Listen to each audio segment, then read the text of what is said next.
ডাক দিয়া বলেন, ও মূসা, তুমি তোমার মায়ের সন্তুষ্টি অর্জন করো।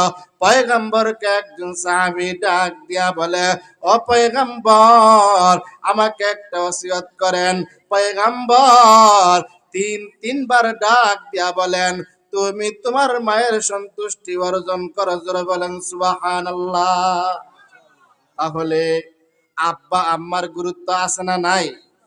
কথাকার, জোরে বলেন কথাকার। ভাইয়েরা আমার, বাইজিদ বুস্তামি রহমাতুল্লাহ আয়না নিয়ে দেখে মা আবার আরাম করে ঘুমাইতেছে। জোরে বলেন আল্লাহু আকবার। বাইজিদ এবার চিন্তা করে,